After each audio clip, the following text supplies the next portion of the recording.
आम्हाला सोबत घेतल्याशिवाय कोणालाही सत्ता स्थापन करता येणार नाही, एवढे नगरसेवक सांगली महापालिका निवडणुकीत आमचे निवडून येणार. तर महाराष्ट्रामध्ये महायुतीचे जे चित्र दिसते ते फक्त एकनाथ शिंदे यांच्यामुळे. शंभूराज देसाई, सांगली महापालिका निवडणुकीत आम्हाला सोबत घेतल्याशिवाय कोणालाही सत्ता स्थापन करता येणार नाही, एवढे नगरसेवक सांगली महापालिका निवडणुकीत निवडून येणार आहेत, असे वक्तव्य मंत्री शंभूराज देसाई यांनी केलं आहे. ते सांगलीमध्ये प्रचार सभेत बोलत होते. सांगली महापालिका निवडणुकीमध्ये शिवसेना शिंदे गट स्वतंत्र लढत आहे. तब्बल 66 उमेदवार निवडणुकीच्या रिंगणामध्ये उभे आहेत.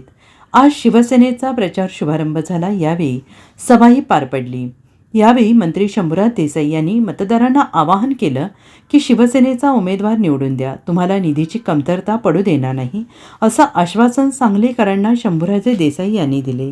आज महाराष्ट्रामध्ये जे महायुतीचे चित्र दिसतंय, 230 ते 235 जागा निवडून आल्या, ते केवळ एकनाथ शिंदे यांनी 2.5 वर्षात मुख्यमंत्री म्हणून केलेले काम.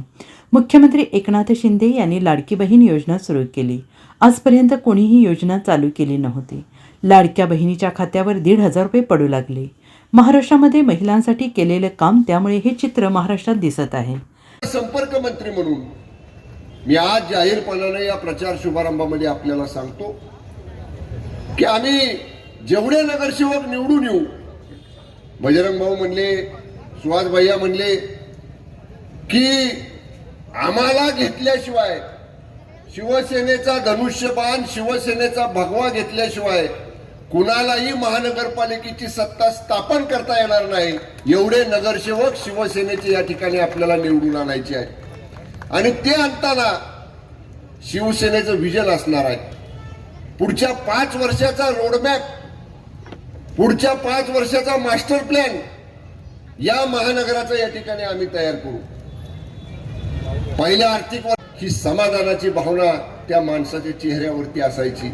आज महाराष्ट्रामध्ये जी चित्र दिसतंय, 230-235 पेक्षा जादा जागांचं संख्याबळ महायुतीला जे मिळालं, आदरणीय एकनाथजी शिंदे साहेबांनी घेतलेलं निर्णय, आदरणीय एकनाथजी शिंदे साहेबांनी 2.5 वर्ष मुख्यमंत्री म्हणून केलेलं काम आणि त्यांच्याच नेतृत्वाखाली 2024च्या निवडणुका विधानसभेच्या आपण लढलो, ज्याचा उल्लेख भाईयांनी केला. मुख्यमंत्री माझी लाडकी बहीण योजना कुणालाही अपेक्षित नव्हतं की ही योजना महाराष्ट्रामध्ये लागू होईल, पण गोरगरीब महिलांच्या हातामध्ये महिन्याला 1500 रुपये पडायला लागले.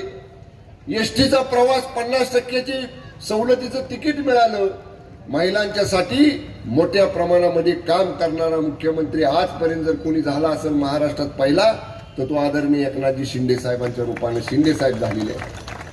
फार मोठं भाषण या ठिकाणी मी करणार नाही. मी एवढंच सांगेन, इथल्या ड्रेनेजचा प्रश्न मगाशी कोणीतरी मांडला, म्हणले काम झाले, ते पूर्ण करून ते ड्रेनेजचं कार्यान्वित यंत्रणा का झाली नाही.